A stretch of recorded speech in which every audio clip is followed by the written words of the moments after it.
One day I'm gonna be everything I wanna be. I don't let it get the most of me. One day I'm gonna be free. I wanna be everything I'm gonna be. My future right in front of me.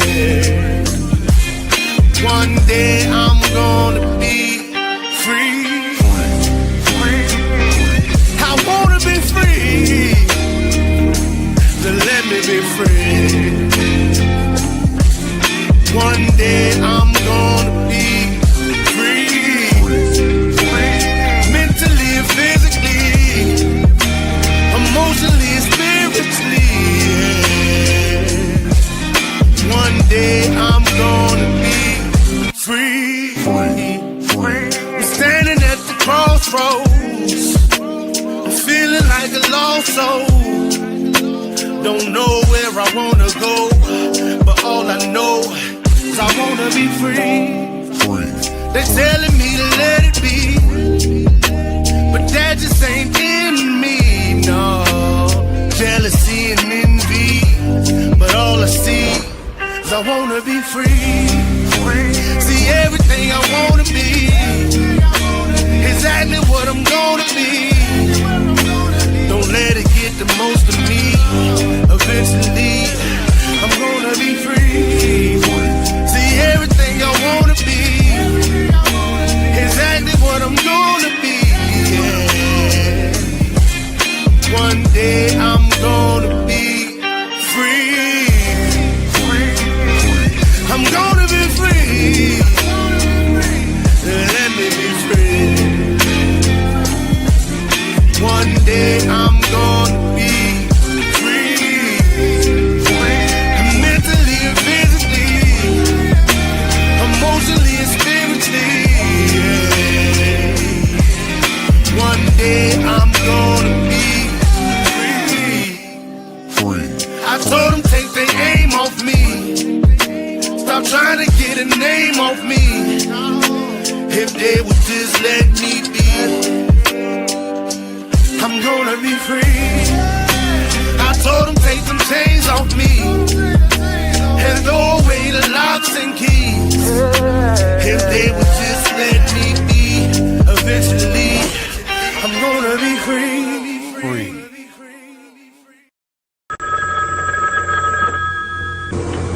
They're back.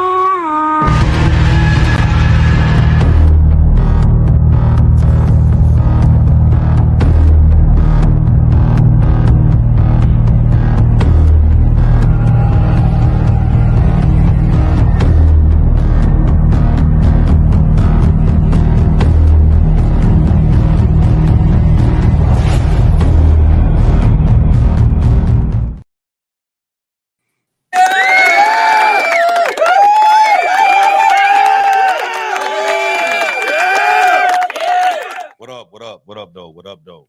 7 days, and we back again for another episode of Diamond Effect. Marsh Bishop, we got Mike Ball, we got Aaron Olinger. What's up, everybody? Glad everybody tuning in. Those of you on YouTube and also Facebook, welcome.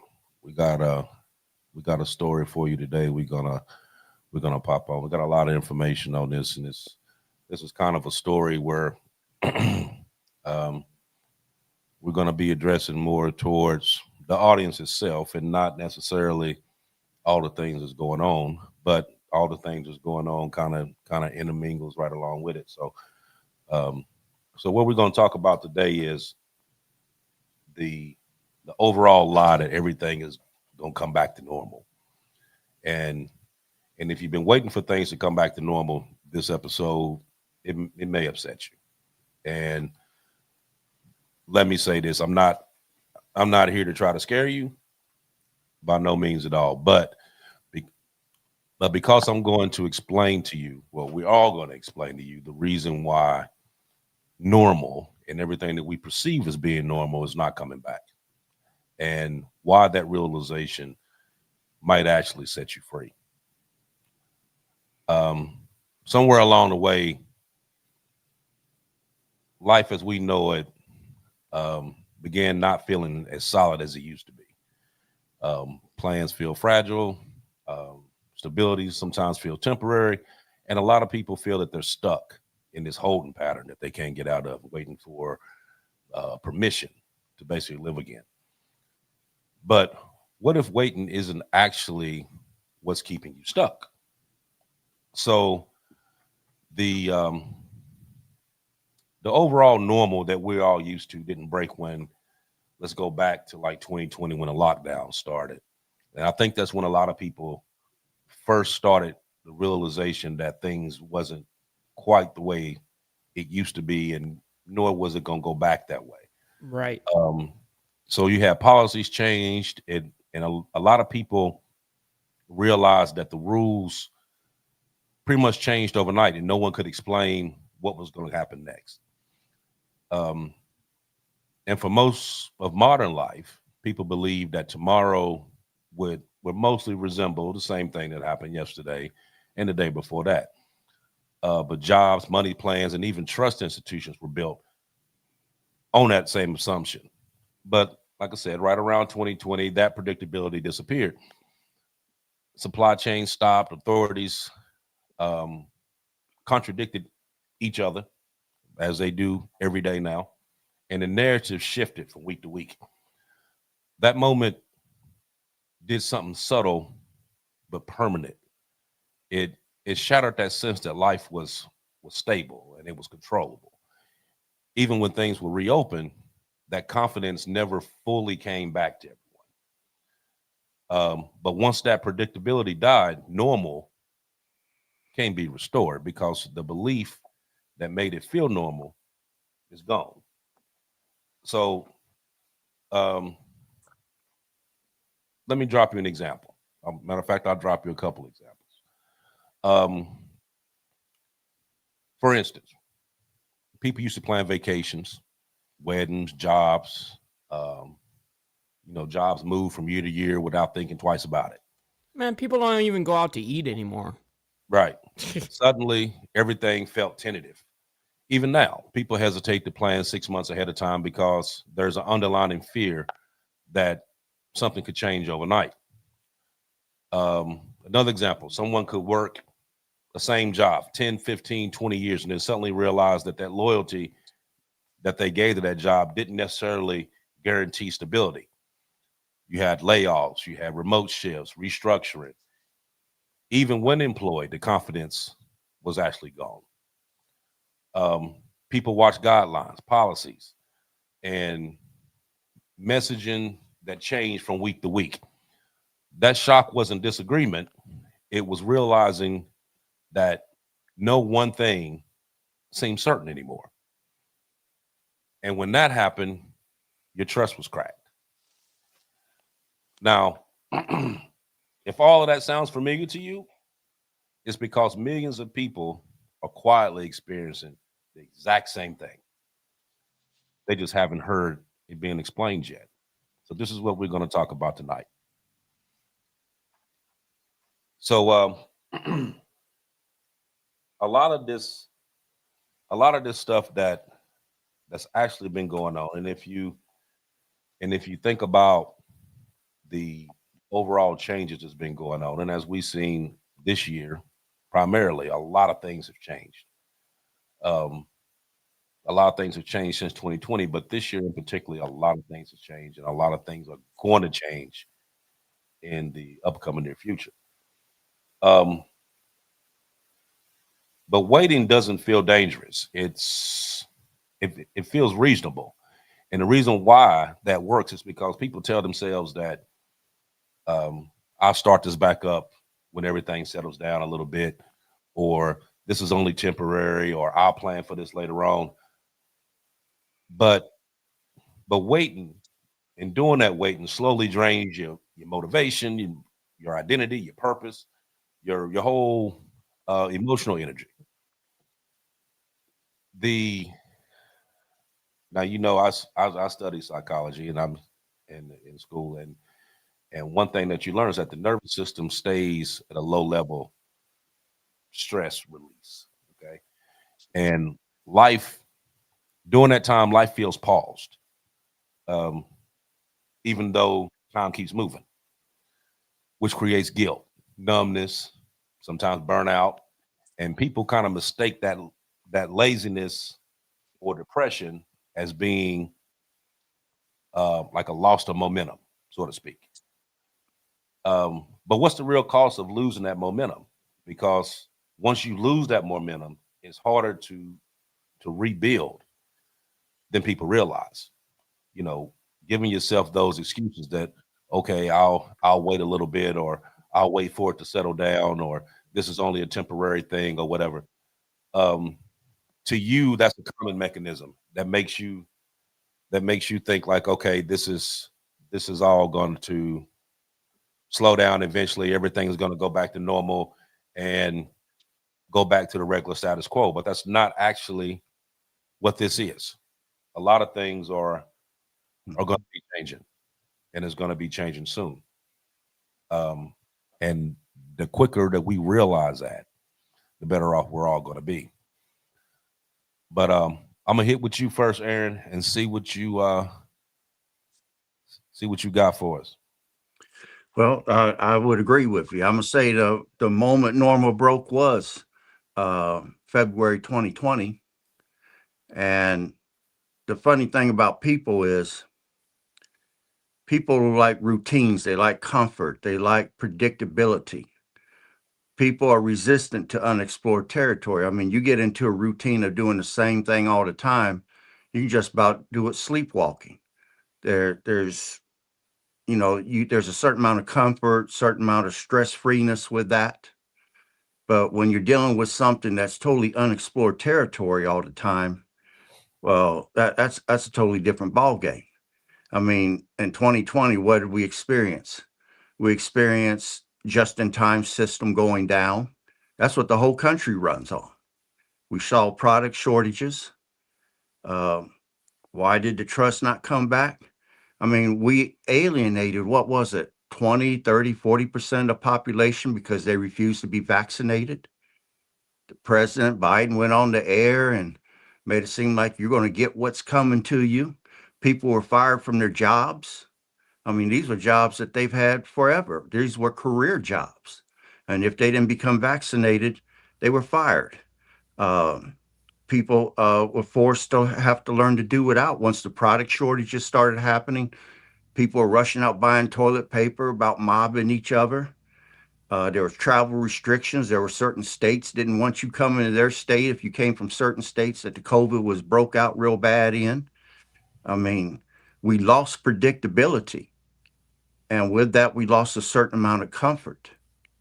I mean, it comes down to when people are comfortable, even though we know now that's not the reality, it comes down to that old saying, it's the difference between the devil you know and the devil you don't. Okay? You know, like in a relationship, you might be single most of your life. And yes, the devil you know is loneliness. You've learned how to adapt to it. It's uncomfortable around the holidays, but you can accept it versus taking on somebody that will have your emotions bouncing off the walls and you don't know what to expect day to day. There's no predictability there. There's no way that you can adapt or adjust. So, I mean, it came down to people having to make the decisions between the devil you know and the devil that you don't. I mean, nostalgia. People want to think back on 2019, how wonderful things was. Everybody's working, money's flowing. But when your job changes, you lose your job, you're moving from house to house, or in anything that's major, you think back on nostalgic times because that's a way of comforting yourself and comforting your stress levels. But what people didn't realize was, that's what Carl Schwab said, Klaus Schwab said with the World Economic Forum, that a pandemic can be used as a chance to advance things forward at a much rapid rate. So was that pandemic by accident, or was it designed on purpose to take people into a new system against their will? They can get a little bloody nose, they can go kicking or screaming, but they could hold on to the ideal because we're being told by the media, yes, there's going to be, we're going to go back to normal as soon as this COVID is over with. But what they didn't see was the institutions, the corporations, everybody was jockeying for position and they were moving forward. The rest of the ones that were believing that propaganda that we're going to go back to the normal or normalcy, they were being left behind, and they didn't realize it. I mean, the world was adapting, but the people were on pause because of fake information that they was receiving, that we were going to go back to the way things were. Things was never going to be what they were. I mean, they told us many times later that this is the new normal. And in survival, there's an old saying that it's not the strongest that will survive. It's not the smartest that will survive. It's the people who can adapt to change the quickest. Those are going to be the ones that's going to make it. This new world we're going into, in order for people to do well in it, in order for them to prosper in it, they're going to have to look for opportunities and adapt to this new system. Without that, they're going to go the way of the dinosaur. So, but let me stop there for right now. I don't want to get too far ahead, but So I'll real stop quick, I just want to give a big shout out. We got Naomi coming in with $4.99 saying respect to Mr. AB, Mr. Aaron, and of course, Mr. Ball. Always appreciate you, Naomi. Thank you for that. As well as hit that dono button, y'all. Absolutely. Thanks for making it rain. Yeah, when it comes down to this, one thing that you pointed out, Aaron, was that people are not really good with change in the aspect of like, oh, and a lot of people are asking, what is even normal? Well, that's the whole thing. I mean, we are living in the new normal. You know, that's the time frame you're in. It's the new normal at that time. I don't think that we'll ever, quote unquote, go back to any type of normality. That's just the way I have a worldview of. But nonetheless, Aaron, what do you think? I think that's the biggest issue going to be in people, is that they're not going to be able to accept a change or whatever the case is, and they get stagnant in that aspect. And I feel that you're right. I mean, just with AI coming in, replacing jobs, and you're going to have to look for opportunities in labor type intensive things like plumbing, electrical, things that AI cannot do. And you're going to have to look for opportunities for side work. You know, can you go in and help clean some gutters out for somebody? Can you do lawn care? Can you garden, help the elderly put in a garden or something? So are you worth a shit? Yeah, there's going to be opportunities, but you got to be smart enough to see them, because in all adversity, there's always seeds of mutual assent that if you play your cards right and you adapt to what's coming on, you're going to be okay. I mean, I saw umpteen videos today getting ready for this show of people living in storage lockers, people living in their cars. I mean, it's going to get worse. And my heart goes out to them. Man, I just couldn't believe that people are that stuck. But we all have the chance to choose. I mean, we got to change our mindsets. And in changing that mindset, we can find opportunities or talk with people who see those opportunities and will share some knowledge with you to help get you started or get you going in the right direction. Because it's easy that once you get into that, you'll get into like a funk, a depression, and you lose all of your drive, that fire in your heart. You're losing it. It feels like it's just being pulled out by the roots because this new system we're going in, and what you were so used to and was thriving in, it's being taken away. So you have to adapt. You have to change, and the change starts first with the mind, the mindset, and then the body will follow. And you got to start planning long-term goals. Don't get in the I'm just living for today mode. That's what's got you in the position you're in now. You got to have long-term goals, something to work towards. You have to have a plan. This living for today it's going to be self-destruction in the end. So Well, I think that's right on a financial level as well. I mean, on many of these levels, there's many things that we're talking about in an environment. But financially, look at where the dollar is right now, right? yeah, I You know, mean, this is going to just continue and continue, and unfortunately, people that are already fucked, it's not going to get any better for you. and just like emotional exhaustion, I mean, when you look at someone, you say, well, they're not doing nothing. They're just lazy. Are they truly lazy? Because, or are they emotionally exhausted? Are they, because emotional exhaustion, that's burnout. Okay. They're just burned out. They've tried everything they know to do, and now they're lost. They're just burned out. And again, all action begins with a thought. If you're emotionally burned out, how can you make a plan? You know, laziness is a form of mental exhaustion and being unwilling to work. But if you're emotionally exhausted, man, where are you going to find the inspiration? What's going to be your muse? So, right now, 2025 was the year of chaos in my books. 2026 and 2027 is going to be direct change. And change is going to happen so fast that if people are not careful, they're going to get left behind. And you don't want to be left behind in the coming economies. You don't want to be living beyond your means in the coming economy. Everything's going to start tightening up. Prices are going to continue to go up. The pressure is going to be put on you. So, first, all action begins with a thought. You have the right to choose which direction you're going to go in. Better be choosing now, and you better be making some long-term plans. You need a 2-year goal and a 5-year goal. If you don't have those in place, you got nothing to work toward. Where's your motivation? Where you gonna find that fire in your heart at? But let me stop there for right now. You remember, you know, just sitting here listening to you talking, Aaron. I know this to be, but you remember how people would say, you remember how simple it was before all this stuff went on, and back when things made sense, and back in the day when life felt easier, you know. And they're not talking about money in politics. They're talking about that overall emotional feeling behind it. Right. Because, I mean, whether we believe it or not, the brain kind of clings to familiar pain rather than unfamiliar change. Humans don't always crave happiness. They crave familiarity. That going back to normal is like emotional self-protection. It avoids grief. It avoids any kind of loss.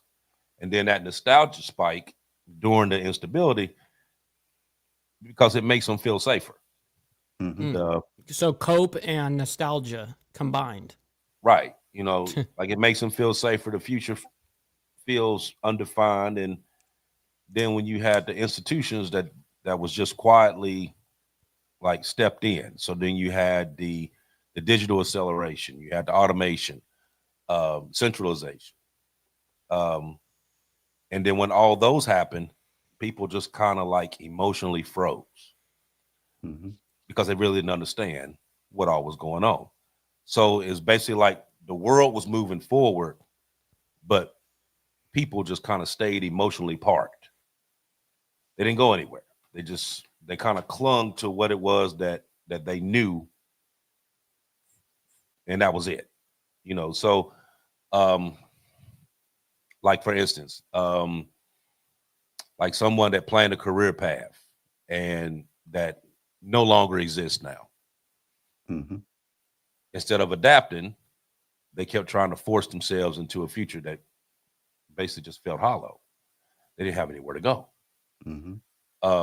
Then you have like friendships and family dynamics formed on their old circumstances, old assumptions that in this day, now they feel strained because people grew in different directions.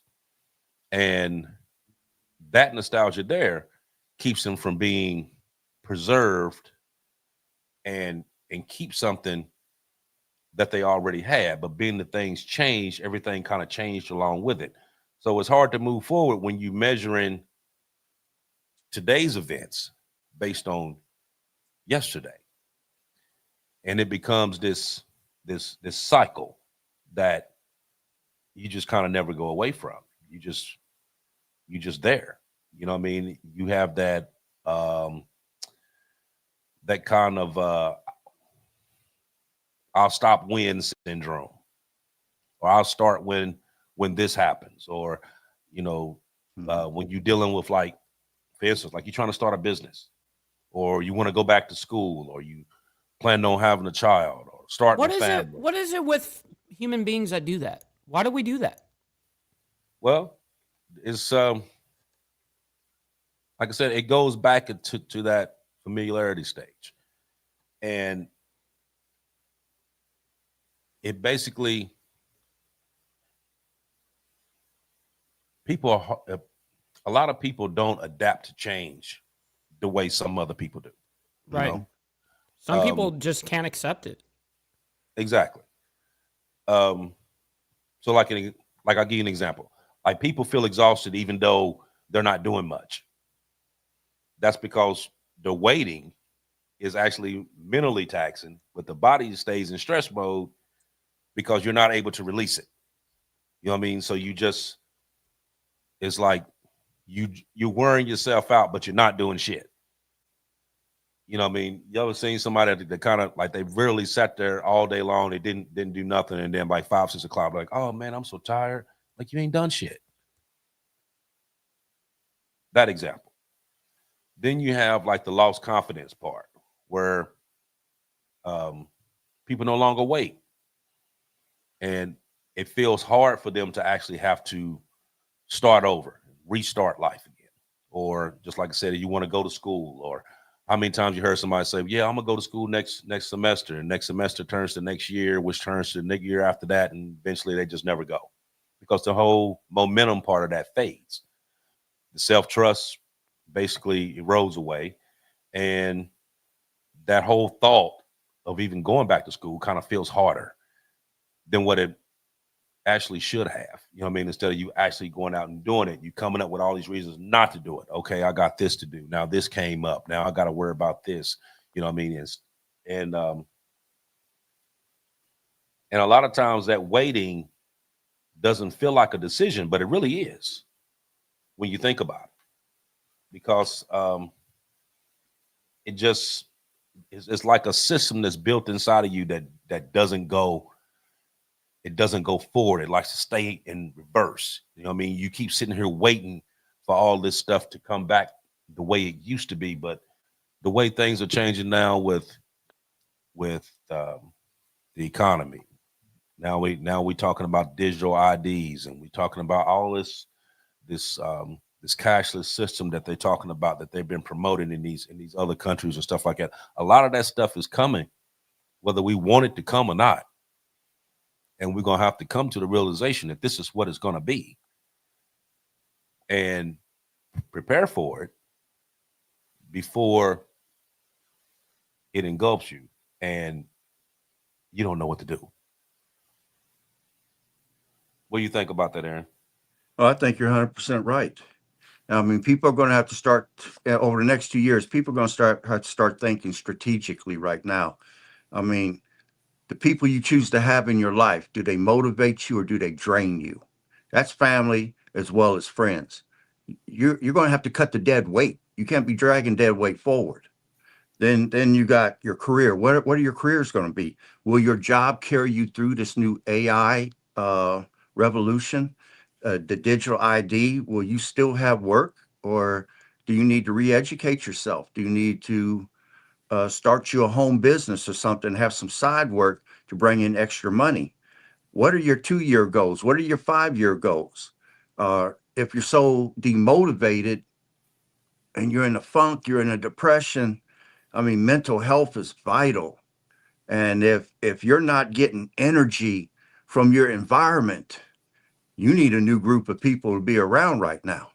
I hate to say that, but energy is contagious, and negative energy is the worst you could be taking on, and letting people use you and abuse you. And then you got all this pressure on you from society and from the corporate institutions, and political framework and the propaganda that's being fed to you.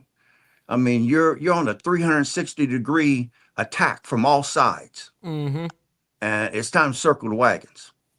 Well, this, yeah, I'm someone that is like, listen, if you're gonna be a drag on me at this point, I'll drop you like a bad fucking habit. I don't care for family. I mean, that's at this point, dude, either get with it or not. I mean, I don't allow that negativity to affect my life. So if they're gonna be negative people or whatever the case is, I just don't allow cancerous people to be around me. I mean, I hate to use the Bible, but I'm gonna use Noah's example. 110 years to build the ark. Just talked about, family shunned, everybody laughing at them. Everybody ain't meant to be saved. You can't save everybody. So right now, you're going to have to start thinking strategically. You're going to have to pick and choose who's going to be in your life. You have to pick and choose what goals you're going to be striving for, and they have to be realistic. It can't be, well, I'm going to be a millionaire in 2 years. You don't know that. Oh shit! He just got a phone call. Called him. Yeah. All right. We'll add him back when he gets back. He's gonna get frustrated because when he comes back, he's got to realize that you got to leave the studio completely and then come back in. Otherwise, you have no audio. Right. So I think that happened to him a couple of times before, didn't it? it has. He get right into, he get to going, and all of a sudden, beep. Yeah. Yeah. He gets pissed off too. He gets pissed. Man. So when you're thinking about that, oh, hold on. I think he's getting ready to pop back in. Yeah. No. It looked like it was gonna work, but it didn't. Yeah, he probably gonna. Yeah. There you go. Go Yeah. all the way out. He got to go all the way out. What's up, Stacks? Yeah. So when I was thinking about this whole thing and thinking about what it was that we've been. Oh, you back with us now? Oh man. Oh, I'm now sorry. you decide to be here. My phone rang. I can't. It takes me off the air when my phone rings, and I tell everybody, don't call me on Wednesday at a certain time. So, Aaron, by the way, when that happens, anytime you get called, if you as soon as you come back in, you have to leave and then go back, into the studio. Otherwise, you have no audio. It's a glitch. Okay, I'm sorry about that. No, you're good. You're good. Okay. You remember where you were at? Yeah. Again, people are going to have to think strategically. We gotta figure who's going to be in our lives.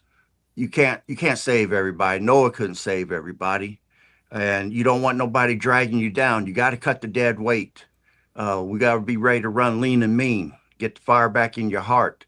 I mean, God put us here to prosper, not to suffer. So, again, it's my choice. Do I want to start prospering, or do I want to keep dragging and dealing with the same old all the time and be miserable all the time? The mindset has to change first, and then you could go from there. I mean, right now you look at what's going on with AI, digital ID, social credit system, all this stuff that's coming forward, the new money, digital currency. You could clearly see that the institutions and corporations and the policies that are being invoked on the people are evolving. They're not going backwards. We're not going back into the nostalgia days of the 60s and the 70s with the free love and everybody's partying. No, this is going to be survival of the fittest. And it's going to be the people that can adapt to change the quickest. So they better be looking for it. Normal ain't coming back, at least not what you're thinking it's going to be. And as the world moves forward, you want to be moving with it. You don't want to be getting drugged by the train. You want to be on the train.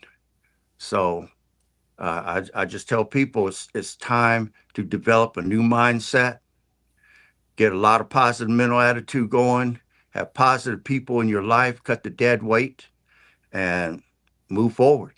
I'll stop there. Get yourself gold and silver and lots of guns to protect that gold and silver too.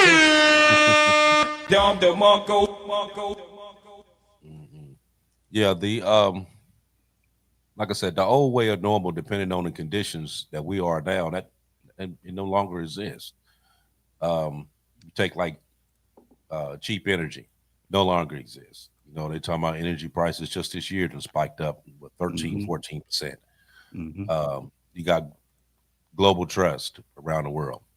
That's fake. The overall social cohesion is at risk. But then too, when those things are gone, the system just, like you said before, it just doesn't reverse.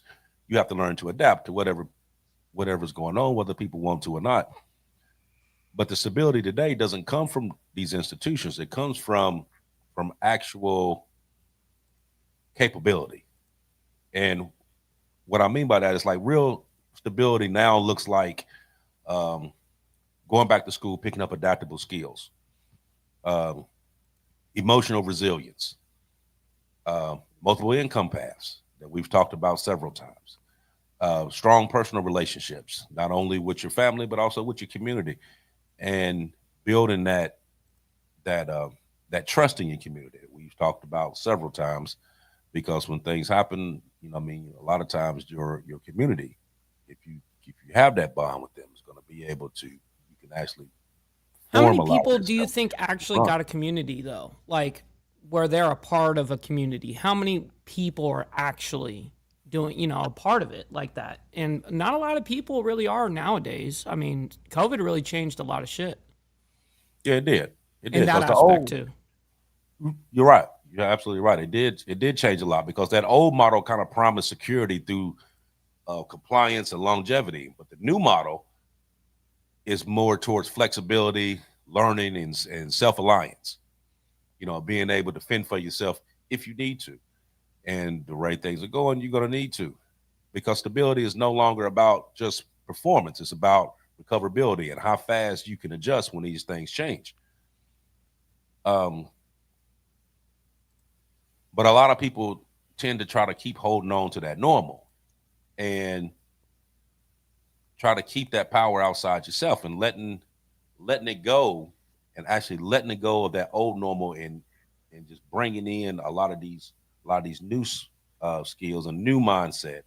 It brings the power back to you, as instead of it being out here, and you just. But people get convicted in their stances. They're like super convicted once they've made up their mind that this is the way, and then as soon as the world tells them they're wrong, they still won't. Most people double down. They're like, no, fuck, you don't know shit. Well, they'll be sleeping in the storage lockers and sleeping in their cars, because what's coming in 2026, 2027, 2028 isn't no joke. And if you can't adapt, you're not going to make it. Not in the world that's coming. I mean, the old world is gone. I cannot bring back the 60s or 70s. Whatever year is the best year of my life, I cannot bring that back. It's over with. It's up to me to decide day to day how I'm going to plan my day, how I'm going to move forward, what I'm going to do for the future, how I'm going to help my grandchildren to build generational wealth for them. Everything is a decision. It's mental. You got to change that mindset first. I mean, even people in my life, I was somewhat of a recluse. Bishop has kind of brought that out of me now, but I was somewhat of a recluse. I kept information to myself. I stayed off to myself because I got tired of people making fun of me. But then I decided, I saw what was coming down the pipeline. I'm like, I'm going to build me a community. I've got me a plumber. I've got me an auto mechanic. And they laugh and joke when I tell them that they're part of my community. But everyone that's in my community are people I know I can trust. If anybody's sketchy, you're not moving forward with me. You might read my posts on Facebook or something, but that's the extent of our connection. You can't come and ask me for my help or my resources in any kind of way, because you've made your bed hard. You burnt the bridge. You can't cross that bridge with me no more. This world we're going into, I don't have time for sketchy people. And same way with the gun shows. I mean, if a certain point comes to where my side business doesn't earn money anymore, I'm living far enough below my means that my Social Security and my retirement check, I can live on that. and I can live comfortably on that. Most people cannot do that Right. because they scale with their income. You know, that anytime that they gain more money, they always seem to use it in some sort of bill, a new whatever. It's consumed somehow, right? Right. And a lot of people just suffer with the consumerism. I mean, the mass consumerism that we have. We need to learn how And to really be below our means, right. And way below. that's how payday loans made their money. That's Yep. how loans against your cars made their money. They're taking your cars from you. They're taking your last assets from you. Pawn shops make money off of people that can't live below their means because they're constantly pawning their valuables and their assets, and they're giving them nothing for it. There's predators out there ready to prey on you. And like I said, you're in attack 360 degrees all the way around you. You got to be evolving, you got to be adapting, and you got to be looking for opportunities, and don't let them pass you by, because there's not going to be a whole lot when this AI and digital ID and social credit scoring and all that stuff starts taking over. People are going to become homeless behind this mess, and can't say that nobody didn't tell you. Yeah. But I'm like Noah. I'm building me an ark, and I'm trying to put the word out there for others to do the same. But if you choose to ignore the word, then you make your bed hard, you got to lay in it. That's what my dad always said. So, That's right. you know, the Absolutely. power of choice is yours. But Facts. I'll stop there. I'll stop there. You know, like I said before, millions of people are quietly experiencing this same thing that we're talking about right now. Mhm. And I mean, even us just sitting on here right now talking about it, I'm pretty sure we all got that same experience. But I'm gonna ask a question to the chat, and this is not for you guys to answer, but just for the people in the chat. And All my right. question is, what part of your life have you been waiting to restart once everything feels normal again? Say it one more time.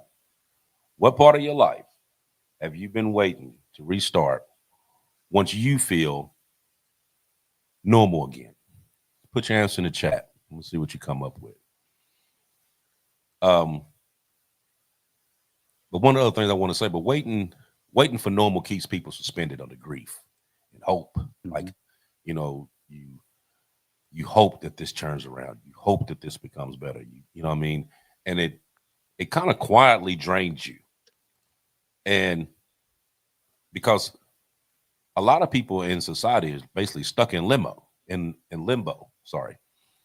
And they become passive, easily distracted, and eventually you become like emotionally numb to everything that's going on.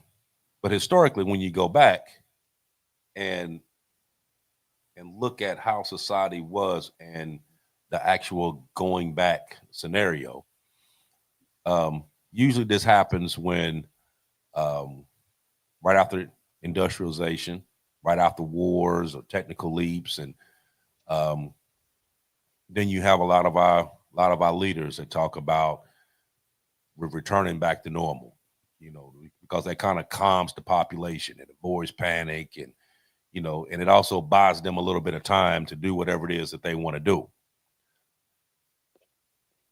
But going along with that, by them doing that, their actions kind of say otherwise because of the policies and the comments and the economic models and what's actually going on right now. You know what I mean? So the actual normal wasn't, it was, I'm gonna go back. The actual normal was built on the conditions that no longer exist right now. So like we were saying before, like the cheap energy and the global trust and the social cohesion and all of that we grew up knowing, you know, that we thought was sound is no longer there. And we kind of find ourselves sometimes clinging to that reversal. And it hinders a lot of things that goes on. Because nowadays the Oh shit, you're muted. How did he get muted? I There did we it. go. I hit the mouse by accident. You're good. But now your stability comes from, like I said, flexibility, your skills, and your relationships, and your local trust with your friends and your family. When before it was more along the lines of like your career ladder and what steps you was going to go to get to where you needed to be, and you're being able to make those long-term guarantees, instead of making the 1 year plan, the 5 year plan, people were making 10, 15, 20-year plans.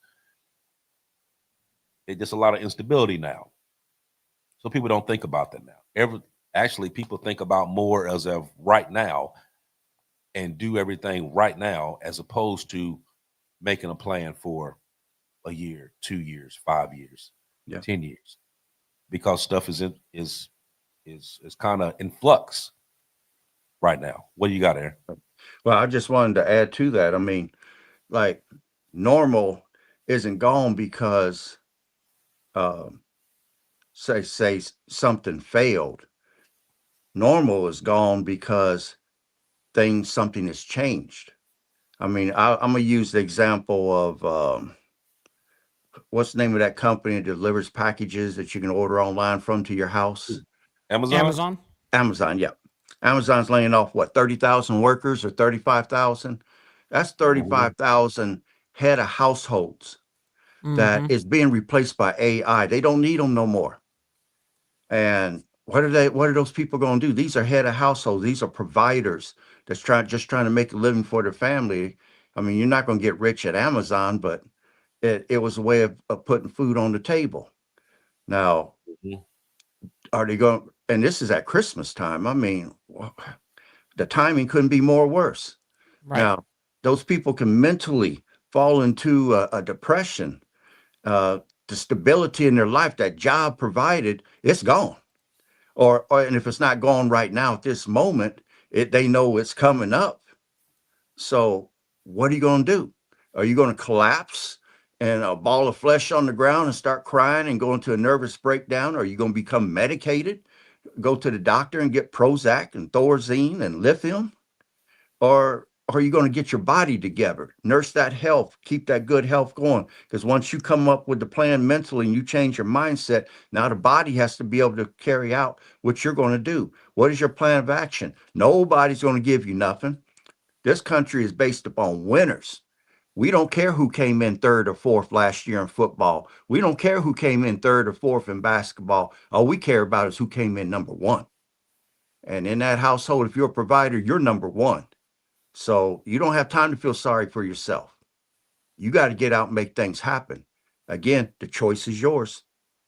I'll stop there. But you know, one good thing about this, though, is that this moment that we're in right now, and actually, it's when we said in previous shows, it's like there's so many things going on right now that to me, I feel it's a good time to be allowed to be able to experience everything that's going on right now, because there's a lot to it. But this moment isn't punishment. It's more of an exposure. And I'm going to tell you what I mean by that, because this era that we're in right now is revealing what systems are fragile, what relationships were shallow that we didn't need, that we needed to get rid of, and what goals that were borrowed. Many people will feel that grief. They, for lost timelines and for, imagined futures that they have for themselves that didn't work out. Like I said, people wanting to go back to school or wanting to do a particular job that they just kept putting off until it was too late. That letting go of that normal. But if you do let go of that normal, that it creates a lot of space for your actual authentic goals, your purpose without permission. One of the things I know, Mike, you probably know this. I always say it I say it all the time. I've been, especially, for being a biker and everything else, I always say, I'd rather ask for forgiveness than your permission. That's right. Always. And that's what a lot of this is. It's purpose without permission. I don't have to ask you to do anything. I'm just going to do it. You know what I mean? And because, like you think, time waits for no one. You know what I mean? And while we keep sitting back waiting for things to happen and to go the way we want it to go, as opposed to just stepping out. Sometimes just stepping out on faith, not knowing what the outcome is going to be, is sometimes your best way to go, because you don't know what's going on, which means you can't interfere with it. You can't put your own spin to it. It happens the way it is supposed to happen, that normal progression without your interference. Because a lot of times people stand in their own way. I mean, happens I did all the it time. a lot of times. That's Sometimes what happens in stocks. People emotionally, they're like, I can't handle this, and then they sell and the worst possible fucking time, and then they buy at the worst time. It's just, it's people can't wither that kind of shit. It's hard for people to do that. Like for me, for instance, my stocks are down by like I don't know, at this point like 35%, but it doesn't matter. You know what I mean? It is what it is, and guess what? I don't buy or sell my stock based off of emotion, which is what the market is. It's reflective of human emotion for the most part. And people don't know how to weather those storms. Understanding that I am in it for the business, not for what the emotions are. Mm-hmm. Go ahead, Aaron. Okay. I would like to define two terms right now. One is institutional trust and another one is local trust. Where should people put their faith? Because that determines the amount of stability that you're going to have. Institutional trust represents the belief in the reliability of social structures and organizations like corporations, government, things like that.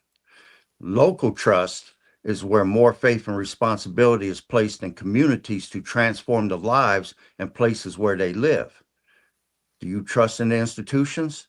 Do you trust locally? Do you take a blend of both?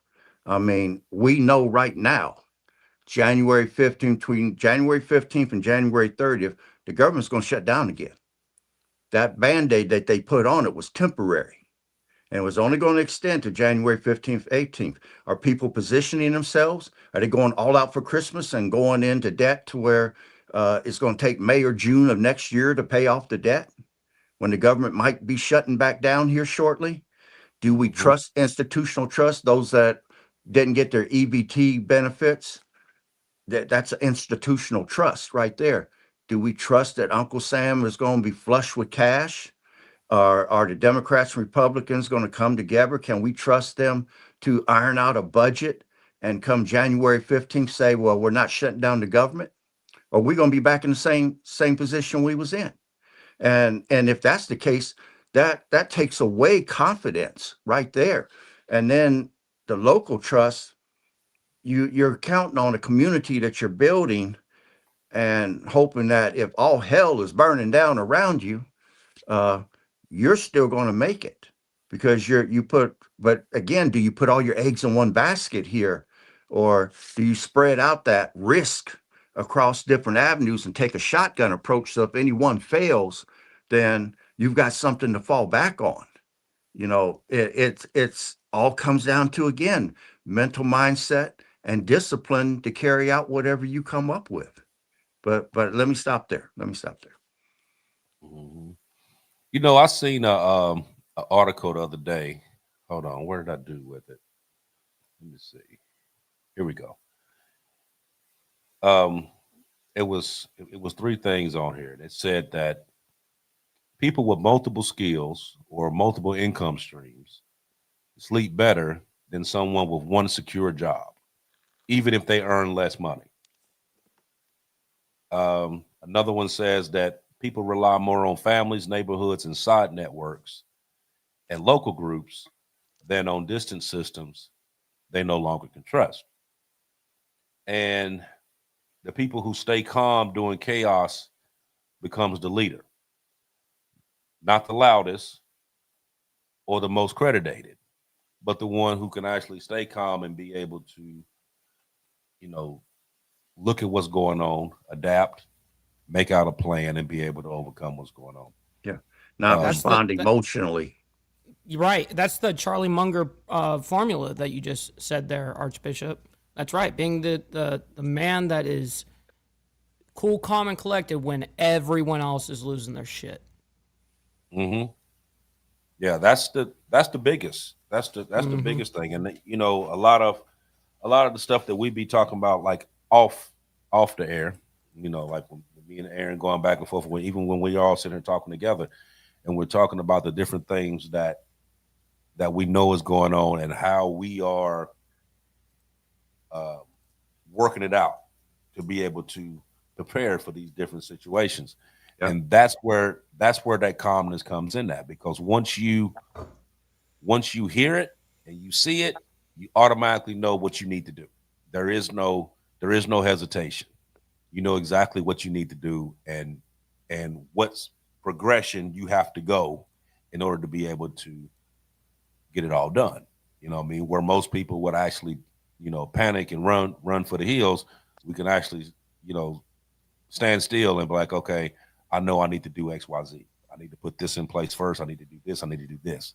And you have it there at your disposal. You don't got to run and find it. You have it there. And you know exactly what it is that you need to do. And I think a lot of people need to start adapting to that. You know what I mean? We talk about it all the time. And we push it out on the show all the time about being prepared and getting things together and stuff like that.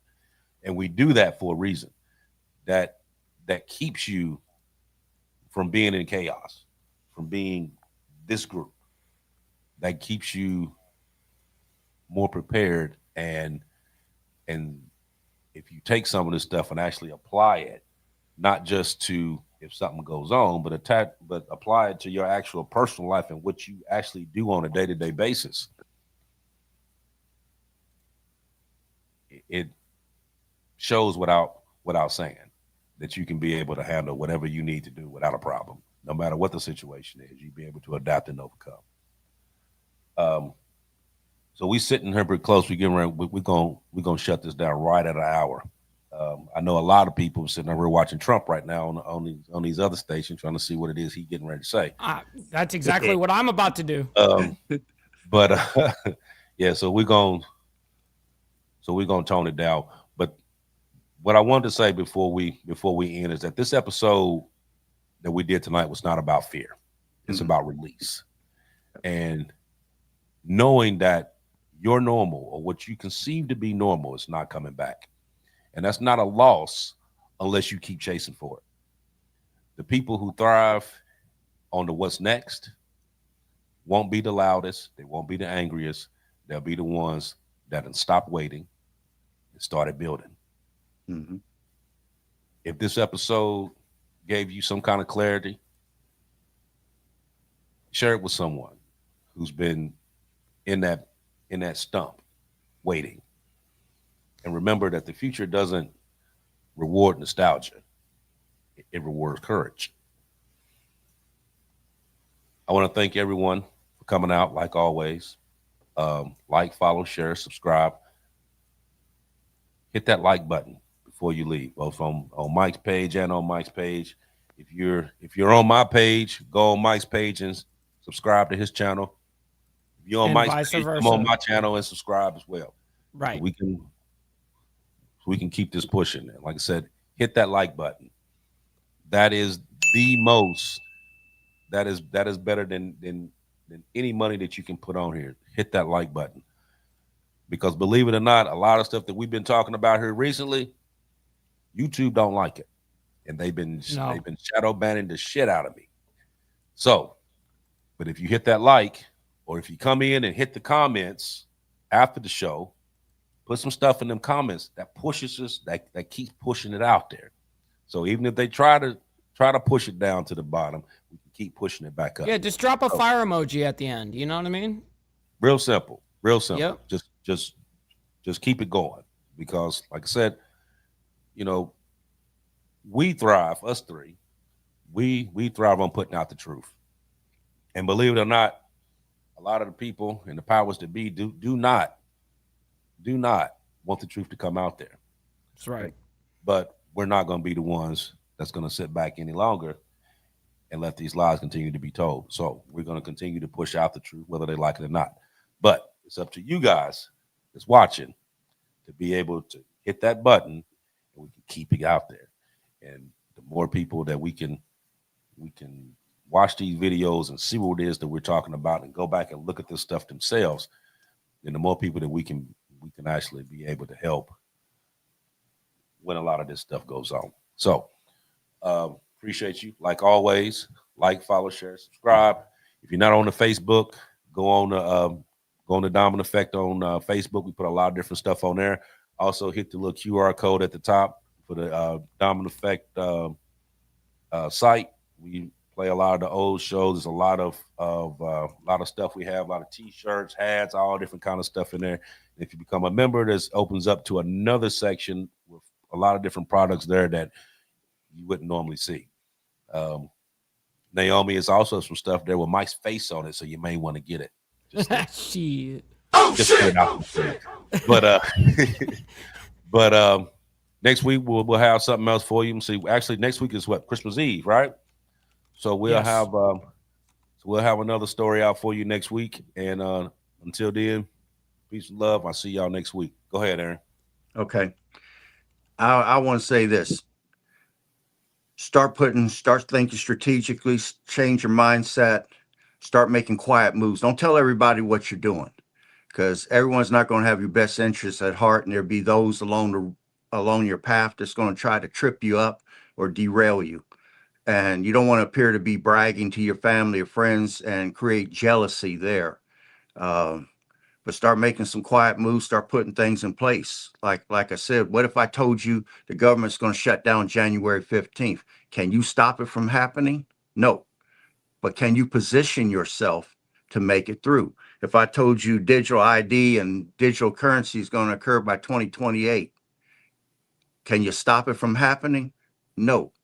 But you have the opportunity to start now to position yourself to weather the storm. I mean, if you saw a tornado coming, are you going to pull up a lawn chair and eat a little cheese, drink a little wine, smoke a little dope? Or are you going to take cover and go into a basement somewhere? You can't stop the tornado, but you can I'm weather the doing storm. both. I'm doing both. Okay. But I mean, the goal is to weather the storm. You want to be the heads that's counted at the end. I learned the hard way under Reagan. All my friends lost their homes and cars. I worked in the auto industry. I was laid off for 3 years. Stagflation happened. We had the tariffs. We had everything that we've got going on now, but we had stagflation then that we don't have.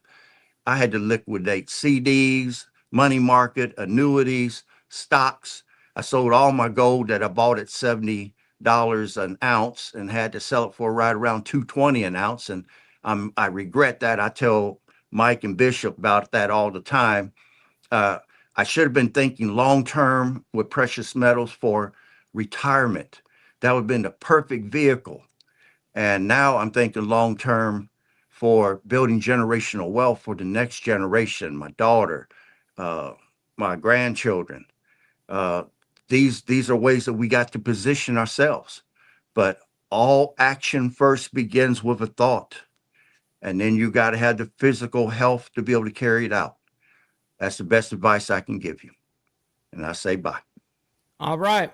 Much love, honor, and respect to everybody. Obviously, we can't do this shit without you guys. So much love and respect to you guys out there. Make sure you guys hit that like button as well as double tap the screen on the vertical sides.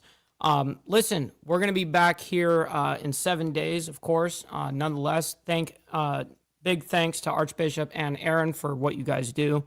And we always have such a great conversation at the end, or the whole time. It's just action packed, full of just information, man. And you guys really throw it down each week. So very much appreciated.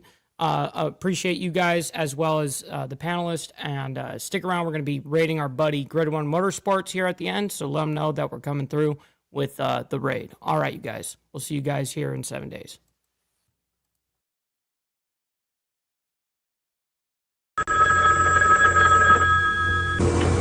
They're back.